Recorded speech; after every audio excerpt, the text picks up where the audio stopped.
Lock. That's Marcellus Wiley, that dude. Yes, sir. Welcome to Speak for Yourself, the most fearless show in sports. Coming up, we'll tell you if the Raptors choked away the series last night, but we start today with the Western Conference Finals. I want to offer a warning to Damian Lillard and the Portland Trail Blazers before tonight's Game 2 of the Western Conference Finals. There's a world of difference between Steph Curry's emotional maturity and Russell Westbrook's. This is important because Lillard and the Trail Blazers think the same ball of anger and hate that unraveled Westbrook and allowed the Blazers to vanquish the Thunder will do the same thing to Steph and the Warriors. Dame wants another personal feud with a point guard he believes is overrated. This is what's at the root of the Blazers' very public rejection of head coach Terry Stotts' game plan of not blitzing Steph Curry in pick-and-roll situations. It's what was at the root of Portland's sloppy, low-energy performance in Game 1. Dame Lillard wants to beat up Steph Curry. Dame wants to prove he's better than Steph a teeny bit more than he wants to beat the Warriors. Make no mistake, Lillard has convinced himself that beating up Steph is the key to beating the Warriors. But that's not what his head coach believes, especially while Kevin Durant is sidelined with a calf injury. Let's take a listen to what Dame and Stotts said after Game 1. We got to bring our guys up and run them off the line. And tonight we were, they were setting solid screens and they coming off, shooting practice shots. And, that's the last thing we need if we want to have any chance to, to beat this team. Houston had some success, trapping Steph and really getting out on him. Is this sustainable for you guys to keep dropping the big so far? Did they, I can't remember, when he had 33 in the second half, were they trapping then? Yes. They were? And he scored 33 in the second half? Yeah. Okay. Yeah, we'll look at that. All right, Lillard and Stotts clearly disagree. The Trailblazers have sided with their star point guard. Here's Mo Harkless's quote: "I don't think there's any way Steph should come off a pick and roll and have a clean look. We don't get that. Dame don't get that. CJ McCollum don't get that. There's no way the best shooter in the game should get that. We've just got to make it a little tougher on them coming off those screens, not let them get clean looks. I'm sure Coach will make an adjustment." Stotts has already started his backpedal. He apologized to the reporter who asked the original question after Game 1 and acknowledged he's reconsidering his Curry strategy. Stotts is giving in to his players. He's going to let his players fight Steph Curry. It's better than risking another internal mutant. It might be the only way to get the Blazers to play hard. Harkless said the Blazers have to tap into their anger, saying this: "We were at our best against OKC because we didn't like them. We played mad." It's fool's gold. OKC is one of the dumbest teams in basketball. Golden State is one of the smartest. Steph Curry scored one basket in the fourth quarter of Game 1. The Trailblazers didn't get blown out because Steph scored 36 points. They lost because they spent the entire night pouting over the game plan. They lost because Lillard turned the ball over 7 times. They lost because they're too worried about Steph's stat sheet. Stotts wants poor defending big man Enes Kanter on the floor because he's a rebounding machine. Stotts thinks the way to beat up Golden State is on the backboards. Tonight is going to be fascinating. Portland's going to play Dame's way. Will that be a better strategy than their coach's plan? All right, joining the desk now, NBA champion Stephen Jackson, Fox Sports Radio host Doug Gottlieb. Marcellus, I will start with you. Mistake for Terry Stotts to let his emotional players dictate the game plan. Absolutely not. Smart play right now. If you're in this moment going into Game 2, you saw that disengaged team go out there trying to fight through those screens up high, big man sagging, and they just look disinterested. So you know what? Coach is like, if you think I'm wrong, go out there in Game 2 and prove I'm wrong. I'll buy into what you guys need. As we are all taught collectively in sports, that effort is the greatest eraser. Like, okay, coach, I messed up. I was supposed to have the B gap, or I was supposed to go out there and set the screen. But if I give you 100% effort, then that can make up for all my issues. So I think this is the game plan. Like, okay, I'll concede to you guys. Show me the effort. Let's see if we win. This is the part of the year where coaches really take players' opinion on defense and offense, especially in these series games. And it's always done after Game 2 when you lose because... After Game 1? After Game 1, excuse me, after Game 1. Thanks for correcting me. Because players know what they did wrong in Game 1, and they out there going through it. And A lot of times, Coach put game plans together. And one thing I used to like about Coach and Don Nelson, before we practice the game plan, he come to his star players, or the guys that's guarding the key guys. He come to them and ask them, what do you feel comfortable doing? How do y'all feel comfortable guarding this guy? And their opinion matters, because the coach can see a lot of stuff from the sideline, but actually being out there guarding these guys and being in those coverages, the players have to be comfortable with him. I love the fact that he's not just being a stubborn coach and saying, we're going to do it my way or no way. I love the fact that he's taking the players' opinion and working with them on the game plan. But it's all for nothing. They still gonna lose. I don't care what they do, what game plan they come up with, who opinion they take. The outcome gonna be the same. I mean, look, Jax, you nailed it, right? I mean, like, no, both the start and the end. I mean, it's important that, yes, you have to take, and it feels like the Trailblazers players before the game said, this ain't gonna work. It looked like it too. Right? It looked like it ain't gonna work. And by the way, they're coming off of Game 7 in altitude.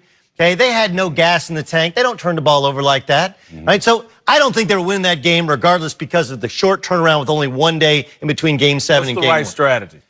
I don't know, because you got Enes Kanter who couldn't guard this chair that I'm sitting on, right? You want to double with Enes Kanter? There's a reason. Like, Terry Stotts is not an idiot. There's a reason that Enes Kanter is not their starting big guy. Right. Anthony Slater, who asked the question, he actually wrote an article before the series began saying, can Enes Kanter even play in this series because there's nowhere to hide him defensively, survive, right? It's a different matchup. Well, I think this actually is the best possible way to get the Portland Trailblazers to play above their level and play angry, play mad. Warriors play with joy. You got to play with anger, and hopefully you just get some superhuman effort from Damian Lillard. Is he not right, though? Is Stotts not?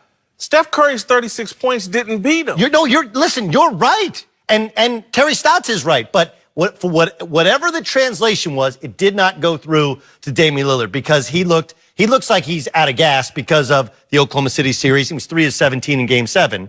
But I think Terry Stotts' strategy is actually a good one. Like, he wants to go for 40, fine. Let's cut off everybody else. They only have one other dude in the court who can score. Houston didn't trap him, though. In that fourth quarter, Houston didn't trap him. You see, they switched everything. So it wasn't trapping in Houston when he got those points. So they need to try it because they weren't trapping him in the fourth quarter. And you need to try it because in the 6th game, Steph Curry shot 27% from 3 against Houston. So beating up Steph Curry is something that you need to go out there and try, especially if your players are engaged in that. And to call it emotional, to call it anything but just an assessment. And there have been many times I've sat in the game room watching film on a Monday after a game, and coach is like, my bad. I'm like, Coach, you didn't say that in Sunday from the 80,000 and from millions. Right, No, exactly. but now you're bad. Exactly. Yeah. So sometimes as players make mistakes, let's call out a coach when he makes a mistake. And I like the fact that he's taking it back. And some of it is also Lillard was getting trapped at the other end. They're not good defenders. It doesn't make it like Damian Lillard is Tony Allen now. No, he's not. He's not a good defender. Damian Lillard is not overrated. He is properly rated. He's an all-star, okay, but he's not as good a defender as some of the elite point guards are. And he's not a great finisher. He's not as good at he's slightly a lesser player than Steph Curry. He has the ability to look better than Russell Westbrook. There are things he does well and things he doesn't do well. But let's also remember, the makeup of this team is totally different than Houston. Houston has a bunch of like-sized dudes. They are solely built to beat the Golden State Warriors. Yes. And they almost did it. Right. That's not how Portland's beat. Portland has 2 scoring guards, Good point. and they try and put shooting all around it. It's a completely different construct of team. So the idea that they're going to do to Golden State what Houston was able to do, that's not looking at your personnel correctly. Let's go to this level then. Is Dame Lillard too caught up in a personal battle with Steph Curry? Is that driving Portland? Is he caught up in a personal feud? No, not at all. I don't see any of that. This is not OKC. This is not Westbrook who called out Dame Lillard before. So that's why it got personal. You talk about me begging to get in the All-Star game. Oh, we got smoke. You talk about Steph and you talk about Dame. That's respect. They talk to each other after the games, everything. What he's saying is, look, and I know what we're doing. We're marrying the fact that, one is a properly rated superstar and another guy is starving for that same attention. But he's talking about an assessment, X's and O's. He's talking about on the court.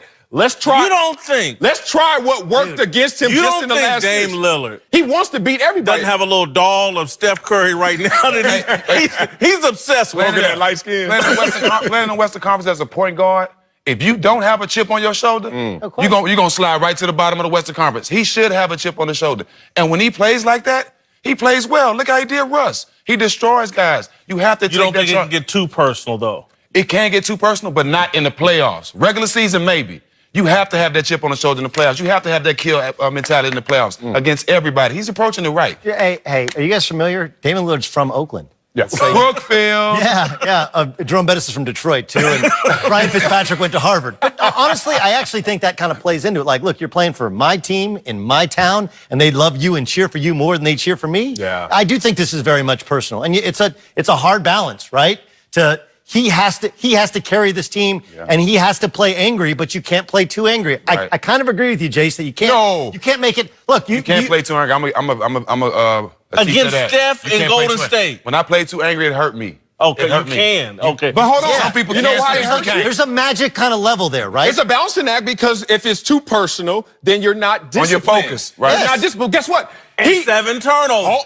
Okay, 7 turnovers. Now, his first game having 7 turnovers. What you did see is his discipline to the game plan, which I know was killing him. If it was too personal, I would have bucked the game plan and got after him. Look, a little bit. So when they're setting that high ball screen, you can't just let him keep going over the top. He goes over one way, he can't come back, and that's where Lillard kind of got exposed. Yes, you have a guy sitting down there and help. You don't have to get screened 50 times up there. Just make it one time and don't let him. So he wasn't actually as disciplined to the game plan. He didn't stay attached like he should have. And I think it frustrated him because normally when you go over the top, there's a trap. Meanwhile, at the other end, they're taking the ball out of his hands and his own teammates couldn't make plays. And I think he played a little bit too angry, a little bit too frustrated, and they're blaming the game plan. And Terry Stotts is doing what good coaches do. He's like, hey, that's my bad. Let's try and figure something out. But he knows he's got a bad match. He probably forgot the Warriors was that good. Maybe they forgot how good the Warriors were. But Marcellus, I think I think so. I won't put words in other people's mouths, but Portland's effort was not there in game question. 1. Agreed. And that's when Terry Stotts, and he's not saying it, but he's like, no, y'all really didn't try it my way. No.